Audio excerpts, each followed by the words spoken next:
السلام علیکم ورحمۃ اللہ وبرکاتہ۔ الحمد للہ رب العالمین والصلاة والسلام علی سید الانبیاء والمرسلین وعلی آلہ واصحابہ اجمعین، اما بعد، فاعوذ باللہ من الشیطان الرجیم، بسم اللہ الرحمن الرحیم۔ قل لا اسألکم علیہ اجرا الا المودۃ فی القربى، صدق اللہ مولانا العظیم۔ بارگاہ بکسپناہ میں ہدیہ درود پیش فرما۔ اللہم صلی علی سیدنا و مولانا محمد مبارک وسلم، صلاۃ و سلاما علیک یا رسول اللہ صلی اللہ تعالی علیہ وسلم۔ اسلامی سال کا پہلا مہینہ محرم شریف چل رہا ہے،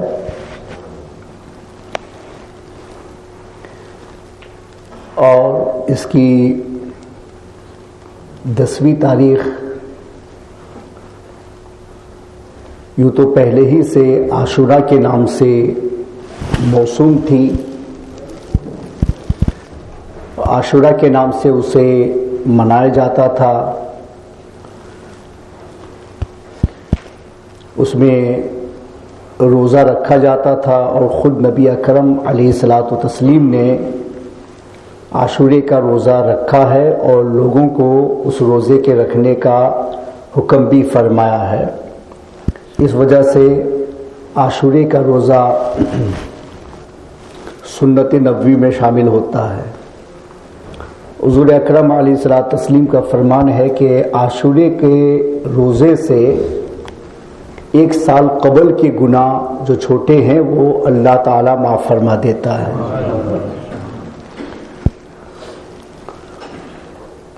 عاشورے کا روزہ شکریہ کا روزہ ہے،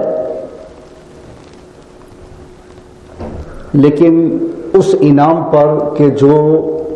تقریباً نبی اکرم علیہ الصلاۃ والتسلیم سے 2000 سال پہلے ہو چکا تھا، اور 2000 سال کے بعد بھی اس شکریہ کو ایک عمل کے ذریعے سے بجا لایا گیا، اور اس انعام کو بڑا انعام سمجھا گیا۔ اور وہ انعام حضرت موسیٰ اور ان کی قوم بنی اسرائیل کے ساتھ میں اللہ تعالیٰ نے جو فرمایا تھا کہ جب فرعون نے ان کے اوپر حملہ کیا تو آپ بنی اسرائیل کو لے کر کے گئے، تو ان کے پاس میں بوٹ وغیرہ نہیں تھی، اور سمندر آ گیا، اور سمندر کے اس پار جانا تھا، کوئی ریور بھی نہیں تھی کہ چلو آدمی سوئم کر کے آگے نکل جائے گا، سمندر کو تو سوئم سے پار کیا ہی نہیں جا سکتا۔ تو سب لوگ گھبرا گئے، تو حضرت موسیٰ علیہ السلام کو حکم ہوا کہ اپنا عصا سمندر پہ مارو تو آپ کے لیے راستہ نکل آئے گا۔ تو حضرت موسیٰ علیہ السلام نے اپنا عصا پانی کے اوپر مارا، تو پانی بالکل اوپر ہو گیا، دیوار بن گیا، اور درمیان میں راستہ نکل آیا، اور اس راستے سے حضرت موسیٰ علیہ السلام بنی اسرائیل یہ آگے نکلنے لگے۔ جب فرعون وہاں پہنچا تو وہ صرف ان پر اٹیک کرنا چاہتا تھا، اس لیے اس کے دماغ میں نہیں آیا کہ یہ سمندر ہے اور یہ پانی جو اڑ گیا ہے وہ ہمارے لیے ہے یا حضرت موسیٰ علیہ السلام کے لیے ہے۔ تو اس کو ایسا لگا کہ یہ راستہ ہے اور چلا جانا چاہیے، تو اس نے کچھ فکر نہیں کی، اور جیسے بنی اسرائیل آگے جا رہے تھے اور یہ پیچھے اپنی آرمی لے کر کے پانی کے اندر چلا گیا، وہ لوگ تو آگے نکل گئے، اور ادھر پانی پھر جوائنٹ ہو گیا، اور فرعون کو اور اس کی آرمی کو اللہ تبارک و تعالیٰ نے غرق کر دیا۔ جب بنی اسرائیل اس پار نکل گئے تو ان کو اطمینان نہیں تھا کہ فرعون مر گیا ہے، وہ ہلاک ہو گیا ہے، چونکہ اس نے اتنی تکلیفیں ان لوگوں کو دی تھی کہ ان کے دماغ میں اس کی تکلیف ایسے بیٹھ گئی تھی کہ اس کا نام سنتے تھے نا تب بھی کانپ جاتے تھے، چونکہ ان کے بچوں کو ذبح کروا دیا، لڑکوں کو مروا دیا، کئی سالوں تک اس نے یہ فیصلے نافذ کیے، غلام اور سلیو بنا کر کے ان کو رکھا نہیں، ہزاروں طرح کی تکلیفیں اور اذیتیں، کہ بلکہ خود قرآن نے فرعون کی تکلیف کو عذاب سے تعبیر کیا ہے۔ قرآن پاک کے پہلے سپارے کے چھٹے رکوع میں عذاب سے اللہ نے تعبیر کیا ہے. تو ان کو اطمینان نہیں تھا کہ فرعون مر گیا کہ نہیں مرا. تو حضرت موسیٰ علیہ السلام نے کہا کہ ہاں وہی آ گئی، فرعون مر گیا ہے، اللہ نے اس کو ڈبا دیا، اس کے آدمی کو بھی ڈبا دیا ہے. تو ان کے اطمینان کے لیے اللہ سے دعا کی کہ میرے مولا میری قوم کو اطمینان نہیں ہو رہا ہے، اس لیے کہ اس نے اتنی تکلیفیں دی ہیں کہ نام سنتے ہیں تو کانپ جاتے ہیں، تو ان کو اطمینان نہیں ہو رہا ہے کہ وہ مر گیا ہے. تو پھر اللہ تبارک و تعالی نے اس کی باڈی کو، سمندر کو حکم دیا کہ اس کی باڈی کو نکال کر کے باہر لے جاؤ اور بنی اسرائیل کے سامنے اس کو پھینک دو. تو یہ قرآن کے 11ویں سپارے میں آخر 2 رکوع کے اندر میں یہ حکم دیا گیا ہے. تو اللہ تعالیٰ نے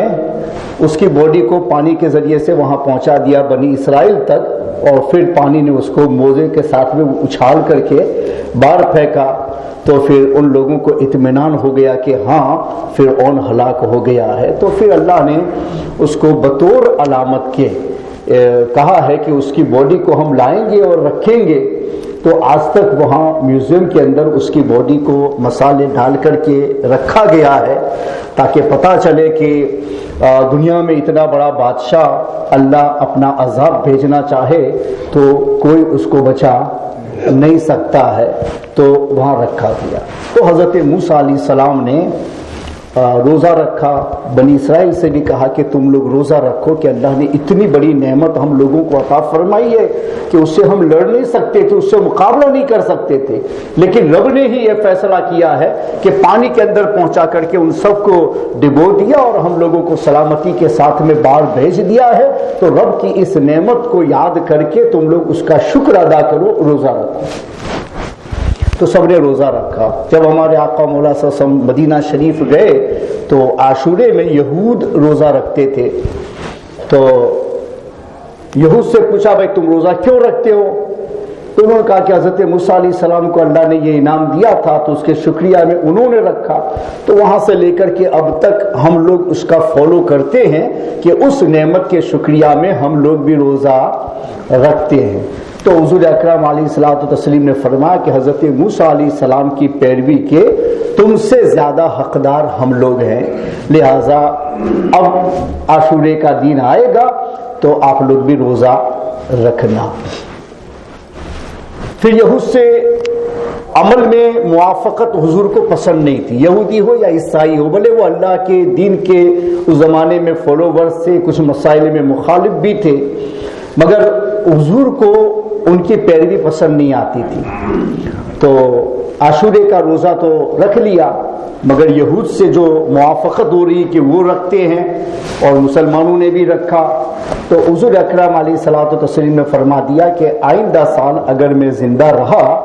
تو 9ویں کا بھی روزہ رکھوں گا. تو 9 اور 10 وہ ایک ہی رکھتے ہیں، تو عمل بھی ہو جائے گا، شکریہ بھی ہو جائے گا اور ان سے الگ بھی ہو جائیں گے. تو حضور اکرم علیہ الصلوۃ والتسلیم کو عبادت اور ورشپ میں بھی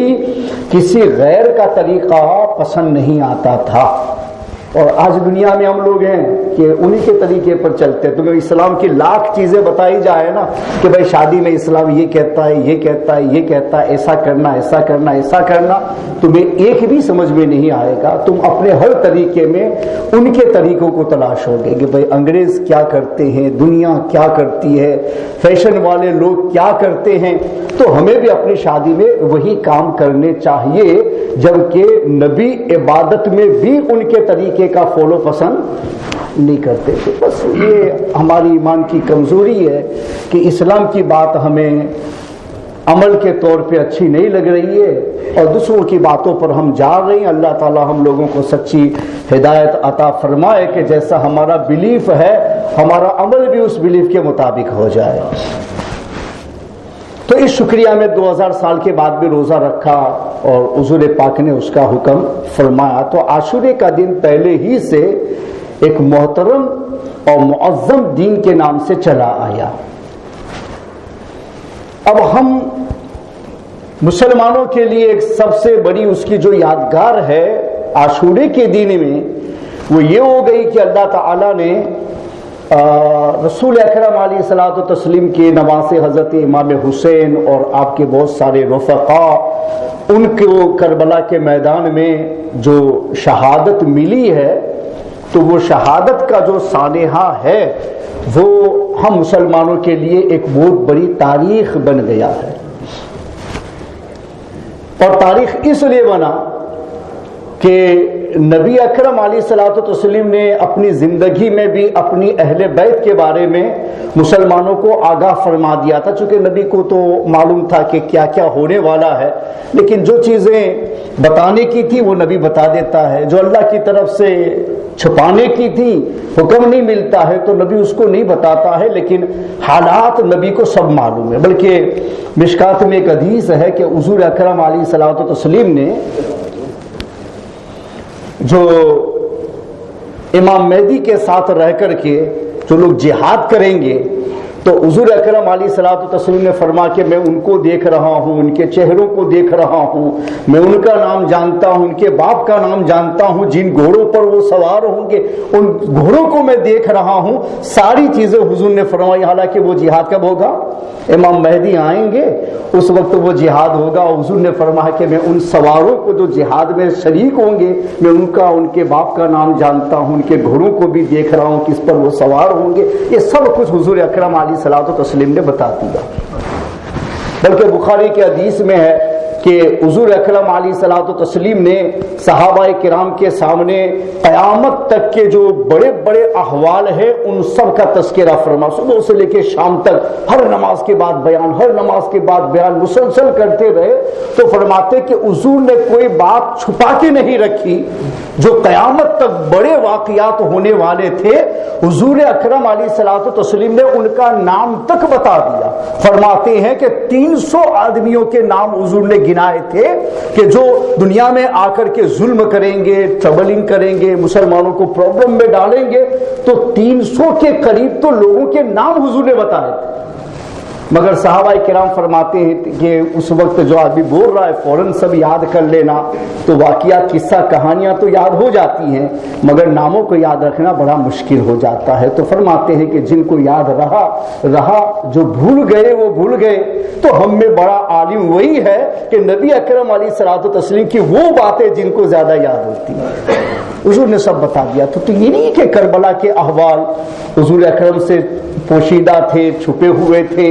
معلوم نہیں تھے، یہ سب غلط ہے۔ حضور کو تو بچپن میں جب حضرت امام حسین پیدا ہوئے نا، حضور کی گود میں رکھا گیا تو حضور ان کو دیکھ کے رونے لگے۔ تو حضرت ام فضل آپ کی چچی، انہوں نے عرض کیا کہ اللہ کے رسول روتے کیوں ہے؟ آپ کا نواسا ہے، خوشی کا اظہار کیجئے۔ تو حضور نے روتے ہوئے فرما کہ ام فضل ایسی بات نہیں ہے، جبریل نے آ کے مجھے بتایا ہے کہ میرے اس بیٹے کو میری امت قتل کرے گی۔ تو بچپن میں جب پیدا ہوئے اور گود میں رکھا گیا اسی وقت سے حضور کو بتا دیا گیا کہ کیا ہوگا، اور حضور نے یہ بھی کہہ دیا کہ میری امت قتل کرے گی، امت جعفر جو اپنے آپ کو مسلمان کہتے ہیں وہ ان کو قتل کرے گی۔ اس لیے نبی سے پوشیدہ نہیں تھا مگر اللہ کو یہی منظور تھا، اس لیے نبی کی رضا بھی اللہ کی رضا میں ہوتی ہے اور اس میں آگے پیچھے نہیں ہوتے ہیں۔ چونکہ شہادت جو ہے نا وہ نبوت کے بعد کا اتنا اونچا رتبہ ہے کہ حدیث میں آیا ہے کہ شہید ہونے والے صرف ایک درجہ حشر میں انبیاء سے نیچے ہوں گے، یعنی نبی اور اس کے بعد میں شہید۔ تو شہادت کا درجہ اتنا اونچا ہے کہ نبوت تو ملنی نہیں ہے ہمارے نبی کے بعد میں، وہ آخری نبی ہے، اب تو فائنل نبی کے بعد میں کوئی نبی آنا ہی نہیں، تو نبوت کا سلسلہ تو بند کر دیا گیا۔ تو حضور اکرم علیہ الصلوۃ والتسلیم کے نواسوں کو اللہ نے شہادت کا وہ رتبہ عطا فرما، اس کا فیصلہ پہلے سے ہو چکا ہے۔ اور شہادت تو ایسی چیز ہے کہ وہ مانگی جاتی ہے۔ یہ تو ہم لوگ غلط سمجھتے کہ وہ جہاد میں جائیں گے تو مر جائیں گے، فلاں جگہ پر جائیں گے تو مر جائیں گے، سب غلط ہے، بکواس ہے، ایسا کچھ نہیں ہوتا ہے۔ اللہ نے موت مقرر کر دی ہے، سبب بھی مقرر کر دیا گیا ہے۔ تم لاکھ بچنا چاہو، تمہاری موت اگر اس سبب سے لکھی ہے تو کوئی نہ کوئی ریزن پیدا ہوگا، تم وہاں جاؤ گے، ایسا ہوگا اور تمہاری موت ہوگی، اور ایک لمحہ بھی تم اپنی موت سے آگے پیچھے نہیں ہو سکتے۔ ہمیں بچنے کے لیے کہا بچیں گے، حفاظت کے لیے کہا حفاظت کریں گے، مگر حفاظت سے اور بچنے سے موت کو ٹالا نہیں جا سکتا ہے، جو حکم ہے اس پر عمل کیا جا سکتا ہے۔ تو شہادت تو مانگی جاتی ہے، اور جب تک مسلمان شہادت کی مانگ پر رہتا ہے سچے دل سے، یوں تو سبھی لوگ دعا کرنے میں تو سب کر لیتے ہیں، اس دنیا میں دعا کرنے میں لوگوں کو کھڑا رکھو نا تو لوگ پیچھے آمین کہتے ہوئے تھک جائیں گے، لیکن مانگنے والا بولتے ہوئے نہیں تھکے گا۔ تو الفاظ میں دعائیں تو ہزاروں ہوتی ہیں، ہوتی رہیں گی، اس سے کوئی فرق نہیں پڑتا ہے۔ دعائیں بھی جو ہوتی ہے نا وہ دل سے پہلے مانا جاتا ہے کہ میں جو مانگ رہا ہوں اس کو مان رہا ہوں اور مان رہا ہوں، پھر مانگ رہا ہوں۔ کبھی کبھی ایسا ہوتا ہے کہ بھائی میں آپ کے لیے دعا کروں، بڑی لمبی دعا کر دوں، مگر میرے دل میں آپ کی کوئی بھی محبت نہیں ہے، میں تھوڑا بھی نہیں چاہتا ہوں کہ آپ کو ایسا مل جائے، مگر آپ نے مجھے کہا ہے تو میں کیا کروں گا، تو پھر آپ کے لیے میں دعا مانگ دیتا ہوں، حالانکہ میرا دل نہ آپ کے لیے قبول کر رہا ہے، نہ میں جو الفاظ بول رہا ہوں میں آپ کے لیے مان رہا ہوں، میں تو سے ایسے ہی کہہ رہا ہوں کہ اللہ یہ کر دینا، وہ کر دینا، وہ کر دینا۔ جیسے دروازوں پہ فقیر آتے ہیں، الفاظ بول دیتے ہیں، ان کی کوئی مراد نہیں ہوتی ہے کہ تم مالدار ہو جاؤ، تم سخی ہو جاؤ، تم آگے نکل جاؤ، وہ صرف الفاظ ہوتے ہیں، صرف پیسہ نکالنے کے لیے،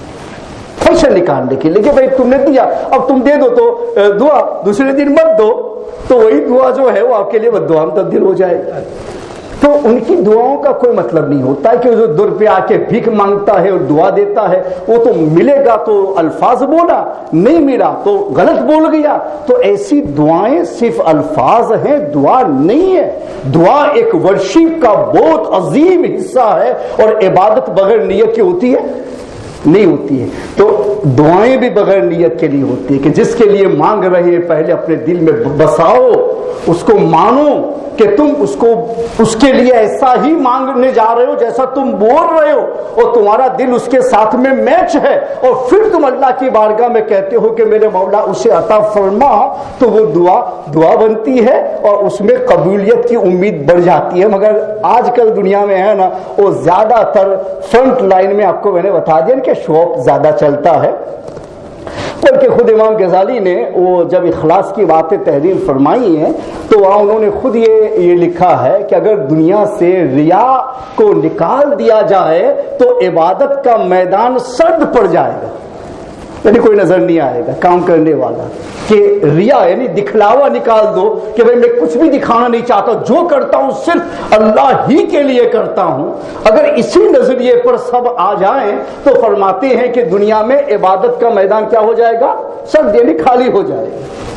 کہ بہت کم لوگ ایسے ہیں کہ جو اس مرتبے پر فائز ہو کر کے اللہ کی بارگاہ میں عبادت کرتے، ورنہ دنیا کی اکثریت ایسی ہے کہ ان کے اندر ریا ہے، چاہے ڈائریکٹ ہو چاہے انڈائریکٹ ہو، ریا ہوتا ہے۔ انڈائریکٹ کا مطلب یہ ہوا کہ ابھی میرے پاس میں اخلاص ہے، میں جو کام کر رہا ہوں اخلاص سے کر رہا ہوں، لیکن بعد میں آپ نے مجھے کوئی فائدہ نہیں پہنچایا، میرے لیے کچھ نہیں کیا اور مجھے نقصان پہ نقصان پہنچایا، تو میں پھر احسان میں رکھوں گا کہ میں نے تم کو پڑھایا تھا، میں نے تمہارے لیے یہ کیا تھا، میں نے تمہارے لیے یہ کیا تھا، تم نے میرے لیے کچھ بھی نہیں کیا۔ تو پہلے تو میرا عمل اخلاص تھا، لیکن اب کیا بن گیا، اب ریا بن گیا کہ میرا جو کچھ تھا وہ کہنے میں ختم ہو گیا، اب آگے میرے لیے کچھ نہیں، یعنی یہاں سے بھی گیا، تمہارے پاس سے بھی گیا کہ تم نے بھی مجھے کچھ نہیں دیا، اور اللہ کے پاس سے بھی گیا کہ وہاں بھی کچھ نہیں ملے گا، کہ میں نے جب اللہ کے لیے کیا تھا تو ان شکایت کے الفاظ کو میں نے تمہارے آگے دوہرایا کیوں؟ تو امام غزالی نے یہی فیصلہ فرما کہ بھئی اخلاص پر پہنچنا بڑا مشکل ہے، اور اس میں شیطان سے بچنا اتنا مشکل ہے کہ آپ کو اپنے عمل کو آخرت تک محفوظ رکھنا ہے، موت تک محفوظ رکھنا ہے۔ اس کے درمیان میں بھی جیسے ابھی میں نے کسی کے ساتھ میں بڑائی کی، کچھ نہیں بولا، میں اس کو محفوظ رکھا، اور میرے مرنے سے پہلے میرے اس کے ساتھ میں پرابلمز ہو گئے تو میں نے کہا کہ تم جانتے ہو تمہاری حالت یہ تھی، تم تو غریب تھے، تم تو فقیر تھے، تم تو بھیک مانگتے تھے، میں نے تمہارا سپورٹ نہ کیا ہوتا، میں نے تمہاری مدد نہ کی ہوتی تو تم اس حال کے اندر نہیں ہوتے۔ حالانکہ میں نے 25 سال تک اس کو بچا کے رکھا تھا، نہ بولوں، مگر شیطان نے کوئی سبب پیدا کیا لڑائی جھگڑے کا۔ 25 سال کے بعد میں اسے کہہ رہا ہوں کہ 25 سال پہلے میں نے یہ احسان کیا تھا اور تم اس کا بدلہ یہ دے رہے ہو، تو ادھر اس کے پاس سے تو کچھ نہیں ملا، اور جو آخرت میں ملنا تھا وہ بھی چلا گیا تو اس عمل کو محفوظ رکھ کر کے موت تک لے جانا یہ بڑا مشکل ہے، بڑا مشکل ہے۔ تو نیتیں پہلے اچھی ہونی چاہیے، پھر مانگو۔ دنیا میں ایسا نہیں ہے، مگر امام غزالی فرماتے کہ پھر کیا کیا جائے، لوگ عبادت چھوڑ دیں؟ تو فرماتے ہیں نہیں، عبادت چھوڑیں گے نہیں، کہ کبھی کبھی ہوتا ہے کہ ریاکار کو اس کے اپنے عمل کا فائدہ نہیں ملتا ہے۔ آپ نے مسجد بنائی، دکھلاوا مقصود تھا کہ میں لوگوں کو بتاؤں کہ میں نے مسجد بنائی ہے، تو آپ کو ثواب نہیں ملے گا، مسجد تو مسجد رہے گی، آپ کو ثواب نہیں ملے گا، کوئی بدلہ نہیں۔ تو امام غزالی فرماتے ہیں کہ ہاں اس کے عمل کا بدلہ نہیں ملے گا اس کو، لیکن جو لوگ وہاں نماز پڑھیں گے، اور نماز پڑھیں گے اور اس دعا کریں گے کہ میرے مولا جس نے مسجد بنائی ہے اس کا بھلا کر دے، میرے مولا اس کو دنیا آخرت میں بھلائی عطا فرما، تو فرماتے ہیں کہ ریاکار کو اپنے عمل سے بدلہ نہیں ملتا ہے، لیکن اس کے عمل سے جو فائدہ اٹھاتے ہیں اور وہ سچے دل سے اس کے لیے دعائیں کرتے ہیں نا، تو ان کی دعا اس کے لیے آخرت کا ذخیرہ بن جاتی ہے۔ اس لیے فرمایا کہ کسی کو ریاکار کہو بھی نہیں، کہ تم دل نہیں جانتے ہو، مگر ریاکاری اگر آ بھی جائے تو عمل مت چھوڑو کہ تمہارے عمل سے تمہیں فائدہ نہیں ہوگا، لیکن دوسروں کی دعاؤں سے تمہیں فائدہ ہو جائے گا۔ سچی نیت کے ساتھ میں دعا ہوتی ہے، تو شہادت کی دعا مانگی جاتی ہے، لیکن ہم لوگ مانگتے ہیں تو اسی الفاظ میں مانگتے ہیں کہ اللہ مجھے شہادت عطا فرما اور تیرے حبیب کے دیار میں مجھے موت عطا فرما، مگر اسی الفاظ ہے۔ شہادت واقعتاً نہیں ہوتی ہے دل میں، اس لیے کہ مسلمان واقعتاً شہادت مانگنے والا ہوتا نا تو اللہ کے دین کی قربانیوں میں کبھی پیچھے نہیں جاتا۔ حالانکہ مسلمان اتنا پیچھے ہے، میں تو اتنا ہی کہتا ہوں کہ جس کا خدا کے گھر کے ساتھ میں تعلق نہیں ہوتا ہے نا، بھول جاؤ اس سے کہ یہ اللہ کے دین کے لیے کچھ کام کا آئے گا۔ جو خدا کے گھر سے تعلق نہیں رکھ سکتا وہ اللہ کے دین میں کسی اور عمل سے تعلق رکھ ہی نہیں سکتا۔ اس لیے حضرت عمر فاروق اعظم اکثر اپنے عمال کو، جو کام کرنے والے تھے، ان کو لیٹر لکھا کرتے تھے اس زمانے کے حساب سے، تو یہی لکھتے تھے کہ تم میں جو نماز کا ضائع کرنے والا ہے وہ اللہ کے دین کے احکام کو بہت زیادہ ضائع کرنے والا ہے، کہ نماز سب سے بڑی چیز ہے، جب اس کی اہمیت تمہارے پاس میں نہ رہ جائے تو پھر دوسرے عمل کی طرف تمہاری توجہ کیا ہوگی۔ تو خدا کی مسجدوں سے تعلق توڑ دینے والوں سے بھول جاؤ کہ وہ اللہ کے دین کے لیے مفید ہوں گے، اس لیے کہ جو سب سے بڑا حکم ہے اس کی طرف ان کی توجہ نہیں ہے، جو دنیا میں سب سے بڑا مقام ہے، جگہ ہے، اس سے اس کی محبت نہیں ہے، تو کسی اور سے محبت کر کے کیا کرے گا؟ بڑے کو چھوڑ دیا تو چھوٹوں کی محبت سے کیا ملے گا؟ جیسے ہمارے بہت سارے سنی ہیں، وہ ولیوں سے بے حد محبت کرتے، کرنی چاہیے، حکم ہے کرنی چاہیے، اس کا انکار نہیں کرتا ہوں، مگر اللہ سے کرتے ہیں؟ نہیں کرتے۔ میں نے دیکھا ہے ہندوستان میں کہ بہت سارے مزاروں پر میں گیا ہوں، نمازیں ہو رہی ہیں مگر لوگ مسجد میں نہیں جاتے، اذان ہو رہی، جماعت ہو رہی ہے، مگر جو مسجد میں پہلے سے گھر سے پابند ہوتے وہ لوگ وہاں چل کے بھی پڑھ لیتے، جو گھر سے نہیں پڑھتے ہیں وہ اجمیر جاتے ہیں نا تو خواجہ سے دنیا ہی مانگنے جاتے ہیں۔ دین مانگنا ہوتا تو گھر بھی ملتا ہے نا، مسجد میں آؤ، نماز پڑھو، 5 مرتبہ اللہ کی بارگاہ میں حاضری دو، اللہ کے گھر میں پہنچ گئی۔ ولی کا گھر، خدا کا گھر، خود فیصلہ کرو کہ کوئی قبر اور مزار بہتر ہے یا خدا کا گھر بہتر؟ کیا فیصلہ کرو؟ خدا کا گھر، اس لیے کہ حدیث میں اس کے سب سے بہتر مقام ہونے کا فیصلہ رسول اللہ صلی اللہ علیہ وسلم نے اللہ کے بتائے ہوئے فرمان کے مطابق فرما دیا کہ دنیا میں اس سے بہتر کوئی جگہ نہیں ہے۔ اب تو قبر کو تلاش رہا ہے، مزار کو تلاش رہا ہے، جاؤ مانگو، ملے گا، مگر کیوں صرف دنیا مانگتے ہو؟ اس لیے کہ تمہیں دنیا جو ملنی ہے وہ تو اللہ نے تیرے پیدا ہونے سے پہلے ہی لکھ دیا ہے کہ تجھے کتنی دنیا ملنی ہے، تو وہ کیوں مانگتا ہے؟ مانگنا ہے تو دین مانگو نا، کہ اللہ دین میں کامیاب کر دے، کہ دنیا تو میرے لیے معین ہو گئی ہے کہ کتنا مجھے ملے گا، میں اپنا آخری لقمہ کھائے بغیر موت کے منہ میں نہیں جا سکتا، اس لیے کہ میرے رب نے میرے لیے اس آخری لقمے کا فیصلہ کر دیا ہے کہ میرے بندے کو یہ آخری لقمہ ایسا کھلاؤں گا پھر موت دوں گا، تو جب تک وہ لقمہ میرے منہ میں نہیں جائے گا وہاں تک میری موت میرے قریب نہیں آ سکتی ہے۔ میرے رب نے رزق کا ذمہ اتنا لیا، آج ہر جگہ ہم جاتے جاتے ہیں, مولوی کو بلاتے ہیں, دعا دنیا کی ہوتی ہے, قبر پر جاتے ہیں, دعا دنیا کی ہوتی ہے, مسجد میں آتے ہیں, دعا دنیا کی ہوتی ہے. جس کا فیصلہ پہلے سے ہو چکا ہے اسے مت مانگ, اسے مانگ کہ جس کو اپنانے سے تیری دنیا بھی سنور جائے, تیری آخرت بھی سنور جائے. امام عالی مقام نے یہی بتایا تھا کہ وہ شہادت مانگتے تھے, سچی شہادت مانگتے تھے اللہ کے راستے میں. اللہ نے وہ عطا فرمائی. پوری دنیا ایک جانب ہو گئی نا, پھر بھی امام حسین نے اپنا فیصلہ بدلا نہیں بدلا. حالانکہ پتا ہے لشکر بہت بڑا ہے, ہم تو کم ہے, ان کے سامنے لڑ نہیں سکیں گے, مگر پھر بھی حق کا دعویٰ تھا کہ آ گئے ہو میدان میں تو ہم اپنا اسلحہ نہیں رکھیں گے. ہمیں پتا ہے کہ ہم مر جائیں گے, مگر مریں گے کس نام پر؟ اس نام پر کہ جس کی شہادت کو پہلے ہی دن سے مانگا جاتا کہ اللہ تیرے راستے میں ہمیں شہادت عطا فرما. اب اگر وہ میدان میں اسلحہ رکھ دیتے اور ان کے نام پر اگر صلح کر لیتے تو رخصت کے طور پر پھر بھی اجازت تھی, مگر امام حسین نے یہ گوارا نہیں کیا کہ اللہ کے قانون کی خلاف ورزی ہو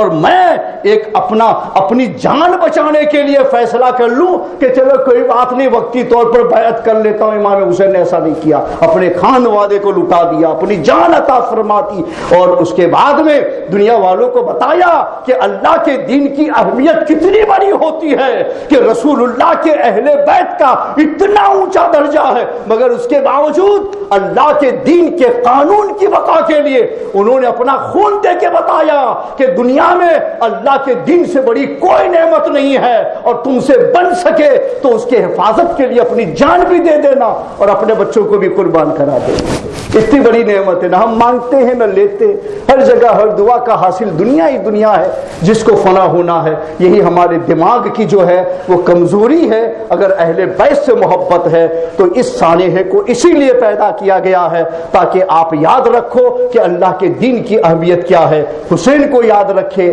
دین کی اہمیت کو بھول جائے تو اس کو حسین یاد نہیں ہے. اگر حسین یاد ہے تو دین کی اہمیت کو بھی سمجھو. وما علینا الا البلاغ.